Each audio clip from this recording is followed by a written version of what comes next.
Jairam Mahato credit लेने की होड़ में सबसे आगे रहते हैं। उन्हें लगता है कि जब वे सदन में बहस करते हैं तो एक क्रांति आ जाती है। उनकी बात सरकार को माननी ही पड़ती है। उनके आगे सभी नतमस्तक हो जाते हैं। खुद को सबसे बड़ा नेता साबित करने की होड़ में डुमरी विधायक जयराम महतो खुद को ही सारा श्रेय देने लग जाते हैं। फिलहाल मामला विस्थापन आयोग से जुड़ा है। बीते कल 2 सितंबर को झारखंड कैबिनेट की मीटिंग हुई थी, जहां विस्थापन आयोग के गठन को मंजूरी दी गई।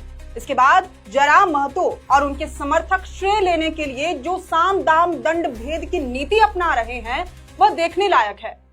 विधायक जयराम महतो खुद को विस्थापन आयोग का श्रेय देते हुए कहते हैं कि ये उनकी पहल थी, उनकी मेहनत थी। उन्होंने ही विस्थापितों के लिए सदन में आवाज बुलंद की, जिसका परिणाम ये हुआ कि सरकार को 5 दिनों के भीतर फैसला लेना पड़ गया।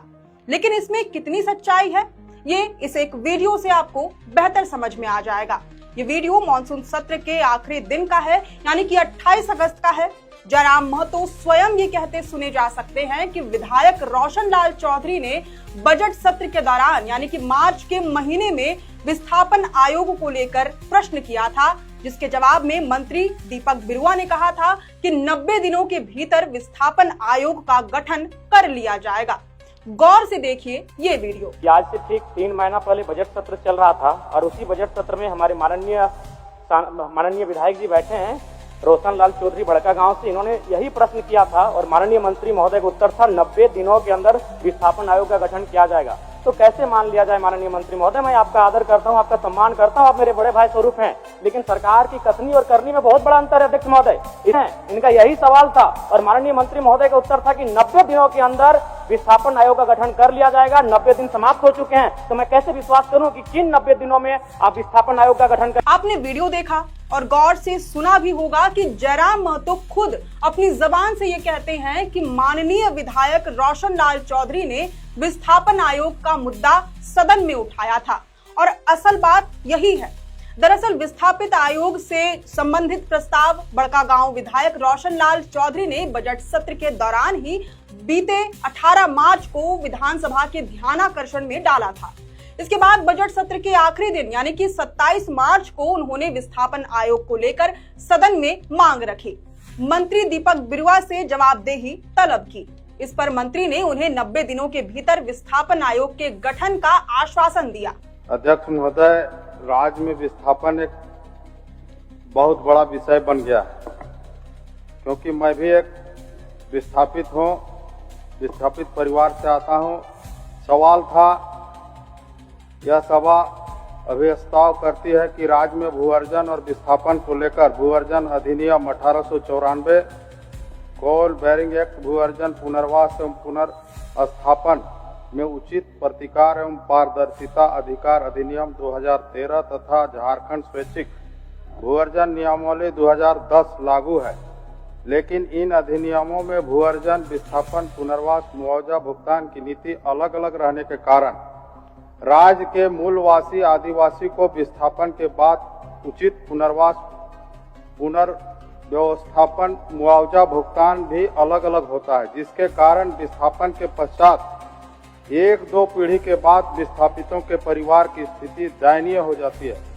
राज्य गठन के पहले से बहुत तरह से पूरे राज्य में लोगों को विस्थापन झेलना पड़ा है, चाहे कोल बेरिंग एक्ट हो या कोई परियोजना योजना किसी के नाम से जमीन अधिग्रहित की गई हो, तो वहाँ के बहुत सारे लोग विस्थापित हुए जो पूर्ण रूप से पुनर्स्थापित नहीं हो पाए हैं, अभी भी दंश झेलना। ये बात एकदम सही है अध्यक्ष महोदय। इसीलिए राज्य सरकार ने, माननीय मुख्यमंत्री ने इस पर पूर्व में भी इस बात को घोषणा किए हैं कि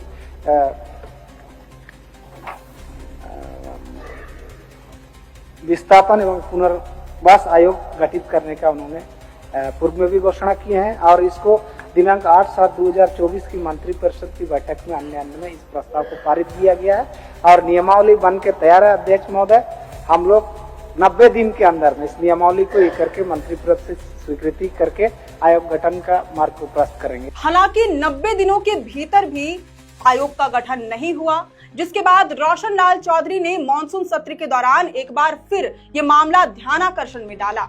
हालांकि 4 अगस्त को दिशोम गुरु शिबू सोरेन के देहांत के कारण मानसून सत्र की कार्यवाही स्थगित हो गई थी। इसके बाद 22 अगस्त को जब सदन की कार्यवाही पुनः शुरू हुई, तब 22 अगस्त को ही विधायक रोशन लाल चौधरी ने एक बार फिर मामले को ध्यानाकर्षण में डाला। विगत 28 अगस्त को इस मामले में जोरदार बहस हुई। उस दिन जयराम महतो ने भी मामले को जोर शोर से उठाया। विस्थापन आयोग को जयराम महतो का समर्थन प्राप्त हुआ।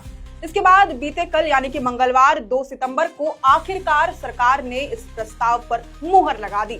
सदन में विस्थापन आयोग के मामले में हुई कार्यवाही से आप भली भांति समझ सकते हैं कि आयोग के गठन को स्वीकृति मिलने के बाद क्रेडिट किसे मिलना चाहिए था और श्रेय कौन ले जा रहा है।